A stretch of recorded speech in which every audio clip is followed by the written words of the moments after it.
హల్లెలూయా హల్లెలూయా.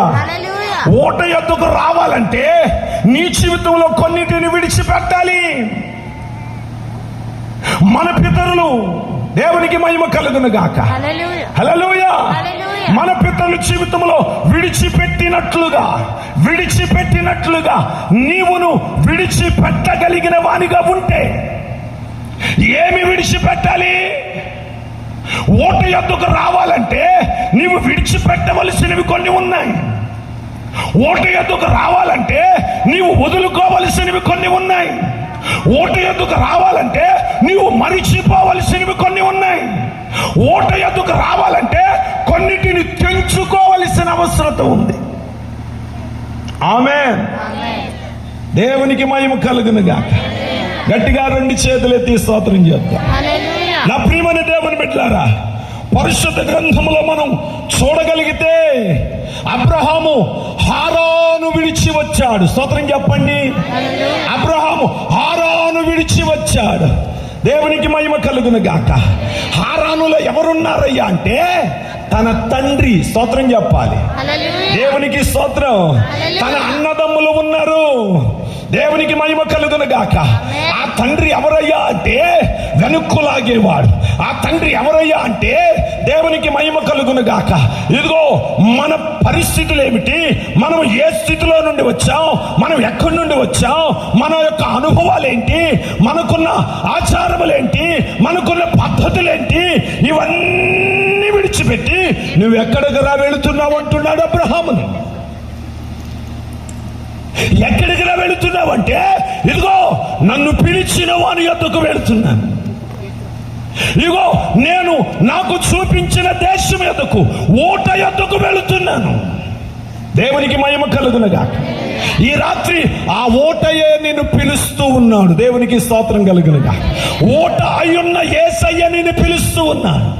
ఆ ఓట యొద్దకు వస్తే నువ్వు బ్రతకడం మాత్రమే కాదు, ఆ ఓట యొద్దకు వస్తే నీవు ఫలించడం మాత్రమే కాదు, ఆ ఓట యొద్దకు వస్తే నీవు ఆశీర్వదించడం మాత్రమే కాదు, ఆ ఓట యొద్దకు వస్తే ఇగో నీవు లెక్కలేనన్ని మేలులతో నింపబడతావు.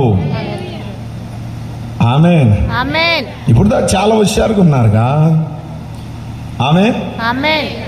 నిజంగా ఆశీర్వదించబడాలనుకున్న వాళ్ళు నాతో ఏకీభవిస్తూ ప్రతి మాటకు దేవుని స్తుతించగలుగుదుము గాక. హల్లెలూయా.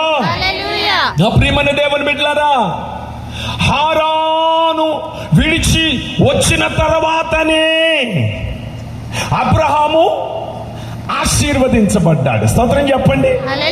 హారాను విడిచి వచ్చిన తర్వాతనే అబ్రాహాము యొక్క చరిత్ర, అబ్రాహాము యొక్క జీవితం చాలా ఉన్నతమైంది.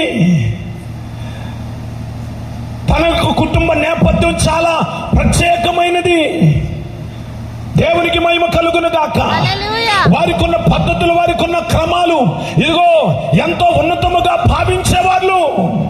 వాటన్నిటిని విడిచి, స్తోత్రం, హారాను విడిచి వచ్చాడు గనక దేవుడు అబ్రహామును ఆశీర్వదించాడు. హారాను అనగా నిన్ను వెనక్కలాగే అనుభవాలు. స్తోత్రం చెప్పాలి. హల్లెలూయా. ఎంతో మంది నీకు సువార్త చెప్పి ఉండొచ్చు, ఎంతో మంది నీ కొరకు ప్రార్థన చేసి ఉండొచ్చు, ఎంతో మంది నిన్ను ప్రోత్సహించి ఉండొచ్చు, ఎంతో మంది నీ విషయంలో భారం కలిగి నిన్ను దేవుని యొక్క ఆశీర్వాదం పొందినట్లుగా నీ విషయమై భారాన్ని వహిస్తున్న వారుగా ఉండొచ్చు. కానీ కొన్ని పరిస్థితులు ఉన్నాయి, నిన్ను వెనక్కి చెప్పాలి నిన్ను వెనక్కి. ఈ రాత్రి నిన్ను వెనక్కి లాగేదేమిటో? నీ వ్యసనమా నిన్ను వెనక్కి లాగుతుంది, నీ కుటుంబ బంధాలా నిన్ను వెనక్కి లాగుతుంది, నీ పితృ పారంపర ఆచారములా నిన్ను వెనక్కి లాగుతున్నాయి. దేవునికి మహిమ కలుగును గాక. హల్లెలూయా. ఈ లోక ప్రేమ, ఈ లోక తండ్రి ప్రేమ, ఈ లోక తల్లి ప్రేమ, ఈ లోక భార్య ప్రేమ, ఈ లోక అన్నదమ్ముల ప్రేమ ఏది నిన్ను వెనకలాగుతుంది? ఓ ప్రియురాలి ప్రేమ నిన్ను వెనక్కి లాగుతుందా? యేసు నామములో వాటిని విడిచి, స్తోత్రం, ఆమేన్, హల్లెలూయా. హల్లెలూయా. ఈ రాత్రి నా ప్రియమైన దేవుని బిడ్డలారా, హారానును విడిచిన అబ్రహాము వలె నాతో ఎవరొచ్చినా రాకపోయినా, స్తోత్రం చెప్పాలి, హల్లెలూయా, హల్లెలూయా. హల్లెలూయా. నేనైతే వెళుతున్నాను ఎక్కడికయ్యా అంటే ఓట యొద్దకు. చెప్పండి చెప్పండి, ఓట యొద్ద. నోరు తెరవాలి. ఎవరి యొద్దకు? గట్టిగా గట్టిగా దేవునికి మహిమ కలుగును గాక. గట్టిగా చేతులెత్తి స్తోత్రం చెప్పాలి. హల్లెలూయా, హల్లెలూయా. నా ప్రియమైన దేవుని బిడ్డలారా, ఈ రాత్రి పరిశుద్ధ గ్రంథములో ఇదిగో హారాను విడిచిన అబ్రహాము వలె నీవు విడిచి రాగలిగితే, నీవు వెనుకున్న వాటిని మరిచి పోగలిగితే, మరిచి రాగలిగితే నీవు నిశ్చయముగా ఆశీర్వదించబడతావు. ఆమేన్, ఆమేన్. వెనుకున్నదంతా శూన్యమే.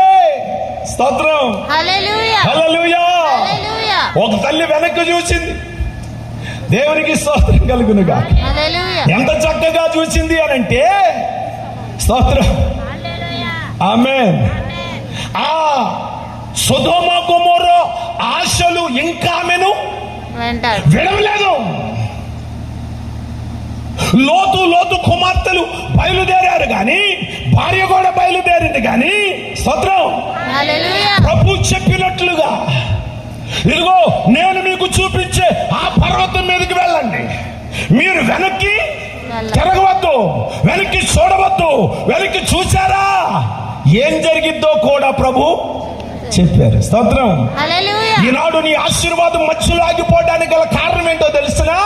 నువ్వు సాగిపోయేవానిగా ఉండి వెనక్కి తిరగడమే. స్తోత్రం చెప్పు. హల్లెలూయా. నా ప్రియ సహోదరి, నిన్ను వెనక్కి లాగే ప్రజలు, నిన్ను వెనక్కి లాగే అపవాది కార్యములు, నిన్ను వెనక్కి లాగే లోక సంబంధమైన పద్ధతులు, అనేక వార్తలు ఈ దినాల్లో భయంకరముగా వినబడుతున్నాయి. వాటిని బట్టి నీవు నీ విశ్వాసాన్ని, నీ భక్తిని, నీ వైరాగ్యాన్ని, నీ పరిశుద్ధతను, నీకు దేవుని మీద, దేవుని పట్ల, దేవుని రాజ్యం పట్ల, దేవుని కొరకై జీవించాలనే ఆశ ఉందే, దానిని విడిచిపెట్టవద్దు. ఆమేన్, ఆమేన్, ఆమేన్. ఎవరి గురించో ఈ రాత్రి స్పష్టంగా నా ప్రభు మాట్లాడుతున్నారు. ఆమేన్, ఆమేన్, హల్లెలూయా. హల్లెలూయా. ఈ రాత్రి దేవుని పరిశుద్ధాత్మ స్వరాన్ని నీవు విందువుగాక. ఆమేన్, హల్లెలూయా, హల్లెలూయా. ఇదిగో సొదొమ గొమొర్రా ఆశలు నీలో నశించిపోతేనే గాని, నీ విడిచిపెట్టగలిగితేనే గాని ఆయన నీకు చూపించే ఆ పర్వతం మీదకి నీవు చేరుకోగలవు. ఆమేన్. చేరుకోవాలంటే ఏం చేయాలి? విడిచిపెట్టాలి. వెనుకున్న అన్నిటినీ సొదొమని, గొమొర్రాని, విడిచిపెట్టాలి. స్తోత్రం చెప్పు గట్టిగా. హల్లెలూయా, హల్లెలూయా. హల్లెలూయా. ఉన్న పాటనే, మీరు ఉన్న పాటనే ఈ స్థలాన్ని విడిచి బయలుదేరండి, బయలుదేరండి అని ప్రభు చెప్తే, ఉన్న పాటనే అంటే ఏంటి?